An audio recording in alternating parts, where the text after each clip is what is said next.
Let's start with the first thing we see on an iPhone, the lock screen. Tap and hold, and press the plus icon. And when you scroll down, you can see Apple introduced new wallpapers for the iOS 18 update.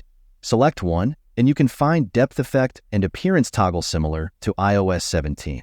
But below that, there are two new icons, which you can customize to any shortcut of your choice. Like for example, I don't use camera shortcut from the lock screen, since you can swipe left to open camera anyway. So I switched it to music recognition by Shazam, which I find to be very useful. Also, if you tap on the time and tap on the globe icon, the list has grown to more font languages to choose from. Even added a new gradient color pattern to the time font. Now let us move on to the home screen, because now you can arrange app icon anywhere on the home screen and customize it to give your iPhone a unique look. And if you tap and hold to turn on jiggle mode, you can even resize the app widgets to different shapes. But there's more. The plus icon on the top left has been changed to edit button, where a new customize menu has been added.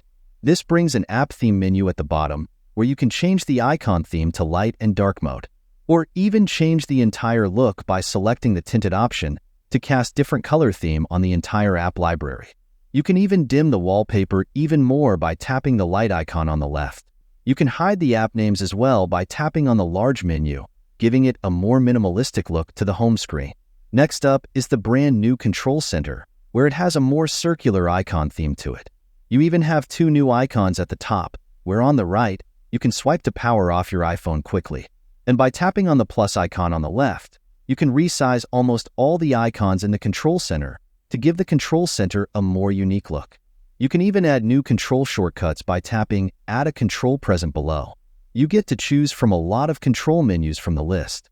And if you swipe up, there are additional page sections for music and connectivity menus provided in this iOS 18 version. You can also create new custom page using the control icons from the list in the control section. Also, the most awaited feature on iPhone is here. If you tap and hold any app icon for quick menu, you can spot a new Require Face ID menu, where you can lock any app using Face ID. It is available on almost all the default apps, except Clock, Find My, Watch, and Contacts. And if you install additional apps from the App Store, you can even hide it from the home screen by tapping on Hide and Require Face ID menu. To use the hidden apps, you have to navigate to the bottom of the app library at the Hidden section. Also, when you increase or decrease sound using the volume buttons on the side, there is a subtle new animation near the volume buttons, mimicking a press animation in the frame. If we go into the Settings app, the menu system has been completely revamped with the most used menu bars arranged at the top, and the less used section has been shifted below. Also, the entire list of apps has been clubbed in the Apps menu at the bottom, so you don't have to scroll endlessly to find app of your choice. It has been arranged separately in the Apps menus, with an alphabetical toggle on the right for easy access. Speaking of menus in the Settings app, if you tap on the name on top and go to the iCloud section, the UI has been completely redesigned, clubbed with new animations when you get into Storage menu. Also, when you get into each menu section, you get a small description about it at the top.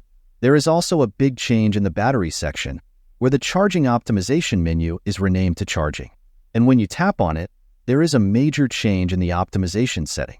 Before, you had to choose from Optimize Battery Charging, 80% limit or none, while now you can set charge limit from 80 to 100% charge scale with intervals of 5%.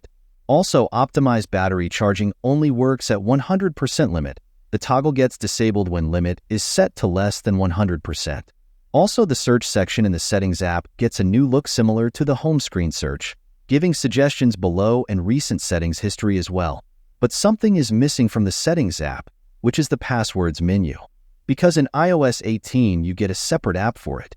When you tap on it, it asks for Face ID verification by default to open the app. Each password has been separated into different categories. This app's UI is also similar to the iCloud menu, which we discussed earlier in the Settings app. The next app that got new features is the Messages app in the form of tapbacks. The previously grayed out reactions in iOS 17 is changed to colored reaction in iOS 18 with few more emojis in the reaction row. You can even add custom emoji by tapping on the plus emoji icon. You can even give reactions to words, phrases, and emojis by tapping on a symbol on the right above the keyboard. You can even schedule messages by tapping on the plus icon, then swipe up to select send later. You can select date and time of the day, up to 14 days ahead from the day you type, to schedule the message. The next app upgrade, which came out to be a complete surprise, is the Calculator app. On the top left, you have the History tab to check previous calculations. Also, Delete button appears whenever you type any digits for calculations. And the main feature update of all is present at the bottom left icon, where you can use Scientific Calculator or convert units of various parameters like currency, length, weights, etc. And the major upgrade is the Math Notes option, where it uses the Notes app to input problems to get solutions in real time. You can type the question through keyboard or even draw on it to get answers similar to your handwriting, which I found to be quite fascinating, replicating the style in real time. This app is also launched on iPad, which I'm pretty sure will be quite useful using the Apple Pencil. Speaking of Notes app, a new feature has been added. When you create a new note and tap on the attachment icon, there is a record audio option added in the menu. Tap on it, and you can record audio as a note. And when you tap on the bottom left button and then tap on the red dot, it will start recording and input live transcription of what you say during the record session. Tap on Done, and this is how your audio notes will look like, with and without audio transcription. The next feature coming to the iOS 18 is T9 dialing in the phone app. When you start typing any phone number, contact suggestion is shown below, and when you tap on it, complete phone number gets dialed up for faster calling. Also, when you use FaceTime or use phone app for normal calls, the mic mode and the video effects section in the control section gets a complete makeover, along with cool animations. First, we used to have just 2 blocks at the top, but now we get to select the options in the list form along with the animations on the left-hand side. When you open any game's app, game mode gets turned on by default, which pauses background activity to improve performance and latency with any Bluetooth devices or AirPods during the gameplay.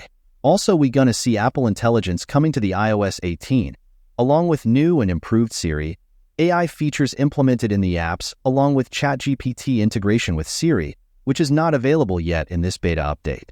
So make sure to subscribe to Techloper for upcoming iOS features so you don't miss out when Apple decides to drop new updates in the future.